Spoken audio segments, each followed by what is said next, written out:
Do you know someone who's been limited by MS or Parkinson's, neuropathy, or balance issues? You have to watch this program. My guest is Be Alink, who's the designer of the Alinker or Alinker bicycle. This device has changed the lives of countless people. And if you know someone who's been suffering from a balance issue that's left them immobile or out of touch with people or unable to get out and do the things that they've enjoyed, this may be the answer for you. And it's a very important message. And I'm happy to have the entire interview. We taped this last week. We had a technical issue with Facebook. It deleted the first couple of seconds of the interview. So we're restarting it today. Hope you enjoy the entire program. It's Jim Dodson, the Florida Bike Guy. Little example, half the people that use wheelchairs and many people that have MS are told by the doctor, like, just get used to using a wheelchair and here's medication. People that use wheelchairs, nearly half of them or around half of them can still use their legs, but there was nothing designed for them to move their legs, to be active with their legs and to be at eye level. So I think the whole shift needs to happen from being inactive and after an accident, like this guy, Wilco in the Netherlands, he had a massive stroke. And he does have marathons now with one leg and one functional arm. The fact that people can continue to be the active person that they always were, regardless of their mobility challenges. So for me, the Alinker is a vehicle for social change, to continue to be active and engaged as you were before you had an accident or a diagnosis of MS, for example. Yeah, this great picture right here. I mean, it's, and we're going to talk about the engagement a little bit as we get into it. But I think one of the things you are doing is giving freedom for mobility to those people who have been denied it through the medical community. They're trying to help them with a device which only sort of limits them further rather than expanding their ability to get out. And as you expressed to me, you want to create more of a sense of community, particularly for those that have lost the ability to do what they had prized before. Am I kind of on the money there? Yeah, I think it's important to reflect on what we call the healthcare system, which is reactive to once you have something. It's not to support our wellness. So, and in fact, if it's a reactive system that only kicks in once you're sick, we should rename it into a sick care system. And then when we realize we only have a sick care system, then we can also realize that we do not have a healthcare system yet. And in a society where people are judged by how they look, there's a divide between the us and the them. And we're uncomfortable with people with disabilities because that makes me feel uncomfortable. So I don't know what to do quite yet. And so something that bridges the divide, that focuses on who we are, not what we have. We have a body. We are human beings that want to be socially engaged. And the Alinker allows people to be socially engaged again and to not be isolated and dismissed, because that happens with people. Like in wheelchairs, people feel isolated, they feel ignored, they feel stigmatized, which is horrible that we do that to each other. But well, you know, it's interesting that you mentioned that, and we talked about this at some length when we were doing the our conversation before filming. I think you touched on something that really touched me, is that when I deal with someone who's in a wheelchair, for instance, who has what we would label as a disability, I'm uncomfortable.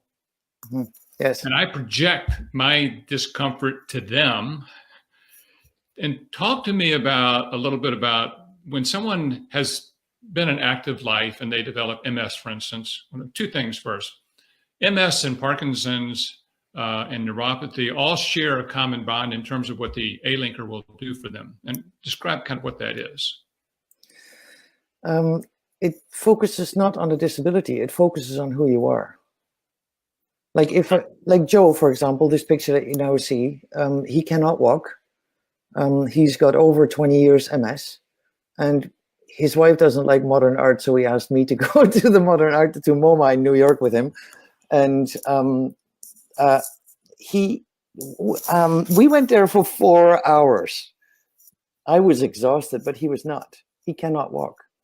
But he saw the museum 4 hours long at eye level, because all the lighting on paintings is on eye level. And he's the cool dude. Like the amount of conversations he had with people that said like, wow, what is that? And can you tell me more? I mean, he loves talking about the Alinker now, because now he's the cool dude. Yeah. He's an Italian from Brooklyn, so that helps. But and you pointed out something to me that I never really had thought about, and those who have lost some functional ability don't think of themselves as being different. Kind of comment on that. They still think of themselves as an active person, for instance, even though they have an issue that limiting their activities. Well, you don't need to have a disability to feel that. Like, I'm 55 years old now. I still feel 28. And so I think that I can still climb mountains what I could when I was 28, but that's probably maybe with a little bit more huffing and puffing. But I mean, in our minds, my mom is 82, and in her mind, she's still a 45-year-old woman. Right. We are something else in our minds than what our bodies keep up with, especially when you add disabilities to that. Or mobility challenges rather, because the word disability is, like, if you look that up in the dictionary, you really don't want to use that word disability anymore. It's a very loaded term. Yes, very loaded. So I prefer to talk about adaptive bodies and mobility challenges, because some mobility challenges do slow you down, and if you're at a different speed than everything around you, it's quite challenging. Yes. Yeah. So this guy that you're looking at right now, he is the very first person with a disability who got a title like Mr. England. He was Mr. England last year, and he is on the Alinker on the Mercedes-Benz fashion show in Moscow, and people were wondering how they could be like him. Then you really mess around with the assumptions on disabilities, and that's the whole point of the Alinker. That people. Very cool. Yeah. So you made a very striking comment to me. I said, so what type of person is drawn to the Alinker? And your response was? Stubborn people. And it's stubborn in the best possible way, because stubborn people do not just take anything at, question, chicken or egg. Right. Most people would say, chicken or egg. And they never question that there could be a third category. The people that get on the Alinker, they say, like, how about the chicks? Right? There's a third category. So just to illustrate that people who think differently, who do not just settle for what they get in front of them, people that, like, do not settle. And you've eliminated a fairly large number of people who are going to just roll over and accept the diagnosis and the limitation, and their life changes and they kind of deal with it, But this device really actually literally changes lives and renews people's ability to live a more full and active life. Yeah. Can I read you a text that I got this morning? Just a little random text, but it's really beautiful and illustrates very well what the impact is. Do you mind? No, go ahead. Hello, I just wanted you to know that through you've taken my aging mother's wandering spirit exploration and given our whole family another generation's worth of adventure. Wow. You filled our hearts. And that is the kind of messages that who sends messages like that to a bike factory? Exactly. And it's really pretty amazing. It's really All right, talk to me a minute about the reason it's designed the way it is. Now, you could have made an electric device, but you did not want to make an electric device, and tell us why. Because insufficient activity is causing a lot of harm to our health. And in the light of half a century ago, we had diseases like pneumonia and tuberculosis. They were diseases that you could cure with a pill. The diseases that we have these days are much more food and lifestyle related. Right. So we need to live a different lifestyle in order to deal with the symptoms of those diseases or even prevent those diseases. Diabetes is one of them. 90 million people in America, in the US, are pre-diabetic. 90 million, that's 1/3 of the population. Pretty amazing. Insufficient activity is the #1 cause that pre-diabetic turns diabetic, according to CDC. Yeah, so the purpose of the purpose isn't moving around from place to place. It's how you get from place to place. It's allowing the person to use their legs and move and get exercise at the same time, and a sense of wholeness from being self-sufficient in that way, correct? Yeah, that's true. And we're just discovering something really special. And it's not a medical claim because we're not a medical device, so we don't do medical claims. The only thing I can do is share experiences and feedback from people. But what we're starting to see is that because you exert pressure on your sit bones as you walk, it shows that the brain circuitry gets activated. And when the brain is activated, it can manage so much more.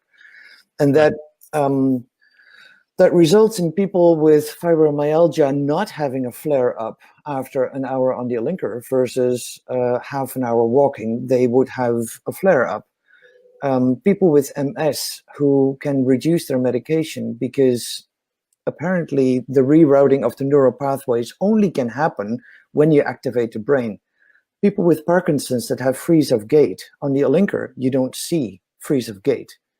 They go.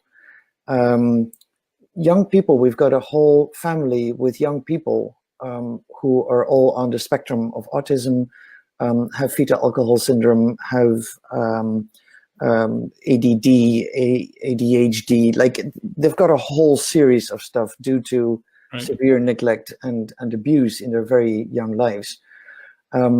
They have a whole bunch of Alinkers now. It's one big family. They've got a whole bunch of Alinkers now, and they reduce their medication. They don't have meltdowns or tantrums anymore. And their whole behavior, their whole household has changed because it's not a minefield of, the next one blowing up again. It's really, spectacular what it does. And it is because, sit bones, exerting pressure, shooting direct messages to the brain, activating the brain circuitry. And I've got 2 neurologists that are starting to see the same thing, and they want to do more research to test this and to see what's really happening. So when you and I, of course, when you and I spent time talking, I was sort of like, well, this is all over the place from medicine to science and exercise. How do I pull this together in some theme? And I came up with a couple of activities or areas I wanted to ask you about. Mm-hmm. The first is, which you've already alluded to, one of the great advantages of the Alinker is the activity level, which you're talking about right now, the ability of the body to continue to be active. You potentially lose weight, you promote the desire to get out, and that promotes, as you described to me, better food choices because you're starting to feel the consequences of feeling better, mm-hmm. and a desire to potentially continue to lose weight, right? Well, I think the biggest disease of our society is loneliness and isolation, because that's what we do with dismissing people. Whether based on skin color or disability or gender, we dismiss people, and isolation and loneliness is horrific. Well, this was my second topic, was the isolation issue, because this, like the photographs that Katie's put up, showing people like that out with their friends when otherwise, with their limitations, they might be sitting in front of the TV. Mm-hmm. Or being alone by themselves in their apartment, and people not coming to see them because they felt uncomfortable walking in because they're mobile and their friend is not mobile, and all the dynamics that go with that. Am I on track there? Yes, absolutely. Yeah. And it's, yeah, this is relaxed. You don't have any pressure on your legs. You're hanging out with friends that you meet at the market. This is in the Netherlands. And, and people are not scared to talk to you because this is not uncomfortable. I mean, people with disabilities are not the problem. It's the temporarily able-bodied people that think that they're so invincible. And then it makes them uncomfortable, what you said before. And then because they're uncomfortable, they rather not talk to you than address their own discomfort. And this is something that I learned as a very young kid. I was 8 when my father died, and people disappeared around us. Instead of showing up for a young family who just lost a dad, people disappeared. Our direct family disappeared for a couple of years because they were too uncomfortable to talk about death. And so they I didn't learned. Do, so they did nothing. So they did nothing. So Yeah. instead of addressing their own discomfort about like, okay, then it is uncomfortable talking about death, but it's in our lives. Everybody's dying someday. So why do we try to ignore that? And with that, we isolate people. I felt something was wrong with us because we lost our dad, because people disappeared. So if we do that same thing, if we're not willing to be uncomfortable, people who sit in a wheelchair are the whole day exposed to that. They're constantly vulnerable to the judgment of others. If I'm not willing to be vulnerable, I miss spectacular people. If I'm willing to be comfortable, I can learn and meet absolutely spectacular people, because people who have been hit by life, have been confronted by life, actually know a little bit more about life. They know more. They've got more to share. They've got more of a life experience. And this is a very cool statement and photograph that Katie's showing right now. Mm-hmm. I never cared to be cool until it wasn't cool anymore. And this is John Perry Barlow, the lyricist of the Grateful Dead, who never had to worry about being cool because he was a cool dude. Cool. Yeah. And so when he had something with his heart, I don't know the details, but his heart stopped for 8 minutes. They resuscitated him, and then they injured the spine, whereby he got paralyzed or nearly paralyzed on his legs. And then when he found the Alinker, he got back in the last 2 years of his life. He passed away last year, but the last 2 years of his life, he used the Alinker, and it gave him his life back. Even with partial paralysis of the legs? Yes, because you only walk partially with your legs. You partially walk with your brain. Correct. Right. Everything. Yeah. Right. I mean, it's so funny. Athletes are constantly using this to practice. They train in their brain to do this jump or whatever it is that they do, but they brain train the jump that they need to make at the Olympics or whatever.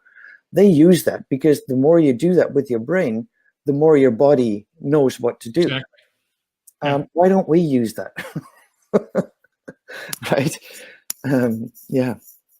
So talk to me a minute about the third category I had was like the economic issue. I think you've sort of mentioned this in the past. One of the things you mentioned to me was people using the Alinker many times can keep their employment that they may not otherwise have been able to do without it. Yes.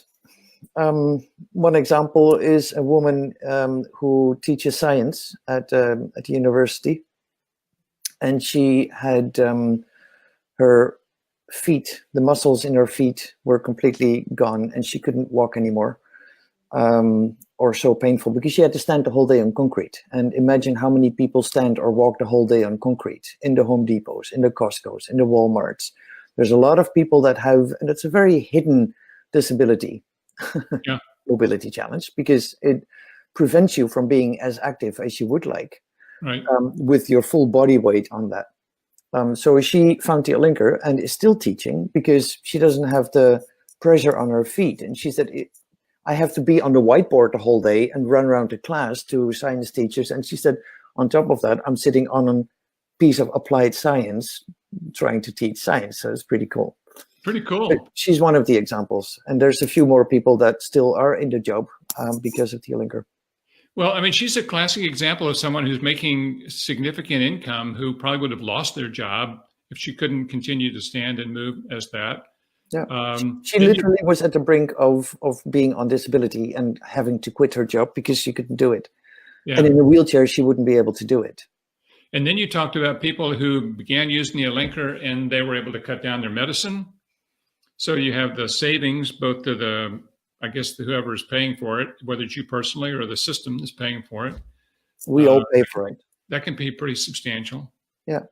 And yes, it's very substantial. I mean, MS medication, just to pick on MS medication I'm not against medication. And I wish there was a cure for diseases like MS and Parkinson and all that. But a pharma industry that makes 30% net profit, while people pay around $60,000 to $100,000 per year on MS medication. Again, whether you pay your insurance or the government, we all pay for this. Well, while pharma walks away with 30% net profit, I think that's criminal. And again, I'm not against medication at all. But I think that before we go to medicating people and telling them to be inactive in a wheelchair, we should look at what do you eat, how much do you move, and then maybe add on medication to mitigate symptoms. Well, but if we're not willing to look at how much we move and what we eat, medication shouldn't be the first go-to. Well, and unfortunately, in the United States, it is the first go-to. The first reaction is, what do I take? Yeah. And talk a minute about antidepressants. I mean, that is a huge factor, I would imagine, among those who are really deeply affected by these diseases and are isolated and not moving and all that goes with it. Yeah. Well, I hear hundreds of stories from people who got diagnosed with MS. You lose friends, you lose your job, you lose your status, you lose your whole social circuit. It all dwindles down and you're sitting at home. 80% of people that have mobility challenges are on antidepressants. Right. That's of the 20% of the population. 20% of our population has disabilities. Half of that is mobility related. So that's 10% of the population is mobility. There's 1 out of 10 people. 80% of that. That's incredible. Yes, they're big. They're quite stark numbers. Those are stark numbers. Yeah. And when you think about eliminating or mitigating the need for antidepressants, it's a huge in the life of the person. Yeah. Yes, but something has to come in place. Like if socially you're not engaged, you're not likely to break out of that isolation circle. Yeah.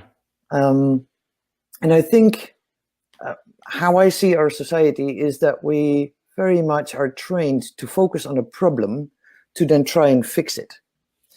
And so healthcare system needs to be fixed, right? No, because it's a sick care system that is already very successful. It's just not designed to support our wellness. So what we see as problems, I think, are mostly symptoms of a system that wasn't designed for us. And it doesn't want to be fixed. It's already like 30% net profit on the pharma industry. It's very successful business. It's just not designed for our wellness. So focusing on the problems, like, oh, depression is a problem, we need to fix that. Yeah, let's pull some more pills in there. No, we have eliminated human contact with each other. We don't hug each other anymore. We don't, like even in the age of social media, there was a piece in the news this morning that said, even though we're more connected than ever before, we're lonelier than ever before because people aren't connecting on a human level. Yeah, exactly. So I'm actually, like, after the shooting in New Zealand, it was beautiful. Somebody said, and that was not beautiful, of course, the incident not. But I mean, I've worked 10 years in disaster zones, and after disaster, there's also something beautiful emerging between people. That's where people pull together. But, it's a bit sad that we need horrible events in order to come together again. But clearly that's, but somebody said, we just need to, instead of isolating people like, oh, they are this, they are that, maybe we just need to go out in the street and just give each other a hug again, regardless how we look, right? I mean, we're so hungry for just being acknowledged as who we are, not what we have. Right. Well, I think you've stated it so beautifully, and I really, it's been fantastic. So, B, I'm an injury lawyer, as you know, and I know that there must be treatment centers in the United States that focus on these aspects of limited mobility, MS, and Parkinson's. Do you know of any? Yes, in Pembroke Pines, close to Miami, there's a Neurofit 360, and they actually use Alinkers, and they do rehabilitation with people after accidents a lot. Young people that broke their backs or were hit by a car or with a motorcycle, or have cerebral palsy, and they all have paralysis more or less. And they share one thing. All the clients there share one thing, that they were told by the medical system that they would never walk again. And by never giving up, always believing and understanding that you walk with your brain as well as with your legs, they get people up to 40% walking again that were totally paralyzed and never were to walk again. That's incredible. Yeah, that is really. I think I see that in our practice too. The people who believe that they will do better, the people who believe they will return to their level of fitness. I've been in the presence of numerous people with horrible injuries that the first thing they're talking about is, especially the cyclist, when am I going to get on my bike? Yeah. Which, let me just talk a minute about something about the practice here. In our injury practice, which we've done for 30 years, I always remind people that there's two aspects after you've been injured in a crash, whether it's a bike crash or car accident. You have a life and you have a claim. It's so important for people to understand that their focus needs to be on their life, choosing the right recovery, being motivated in that recovery, the direction of your recovery and all the things that go with it, and allow us to take care of the claim, because the claim is where all of the angst is. People don't know what to say to a claims adjuster. They don't know what to say if the phone rings. They have no idea about how to value their case or what to do about medical bills. And that's all the things that we do. So one of the things that people express so much satisfaction and relief when they hire us is they can live their life and we'll take care of the claim side of the things. If you know somebody who is in Florida who's been the victim of a crash or bike crash or a car accident or what have you, just have them go to our website, look at our reviews. I think that speaks volumes for what people have said about us in the past. And if we can do anything to help you, regardless of where you are in Florida, we'll be happy to tell you exactly what we can and can't do. So Barb, for B, there's a fairly famous person who is on the Alinker that's been in you and I talked about the other day. Tell me about Selma. I got a few weeks ago, I got a little snapshot from a friend of Selma sending me an email. He said, "Have you seen this?" And I was like, And it was at the Teach MS Research Center in New York, where we've had Alinkers for a few years now.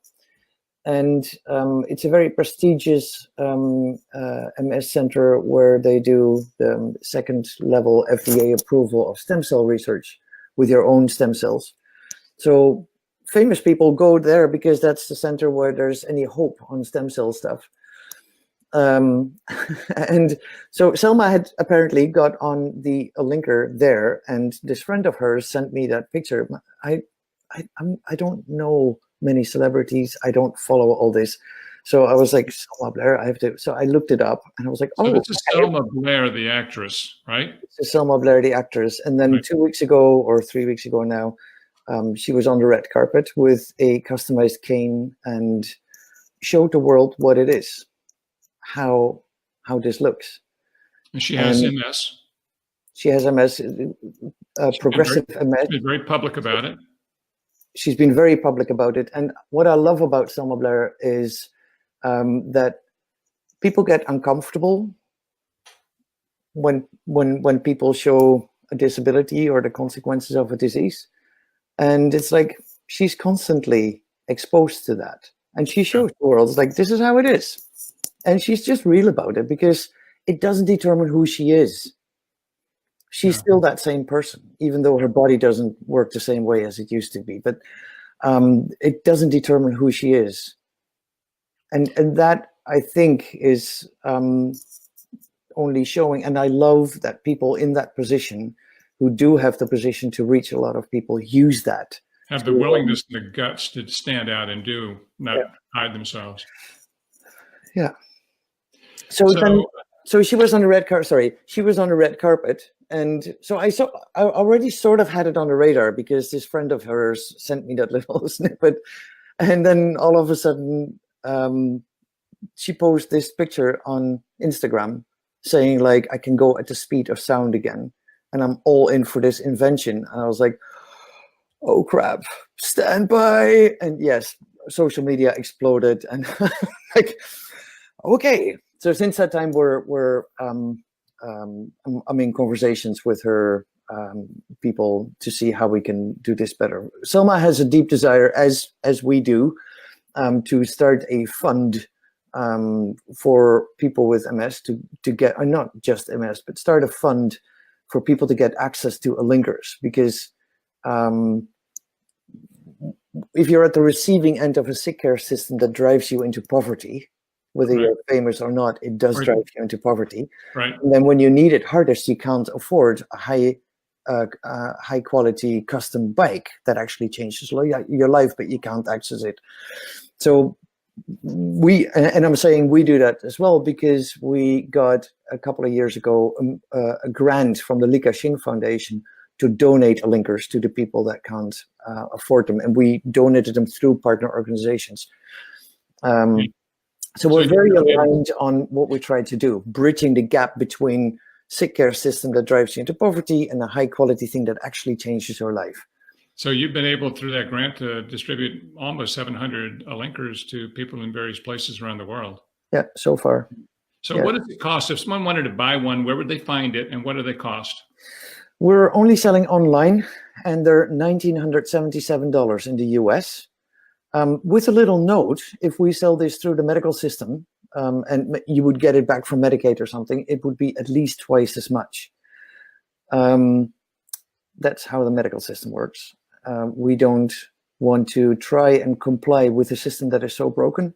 We make them available for what we can. I mean, it's all handmade, custom-made stuff at the moment. They're short, small production lines, and every part except for the steering and the seat are all custom parts, and they're all hand assembled and high quality stuff. So, and it's not to defend anything, because I don't need to defend a very well engineered bike.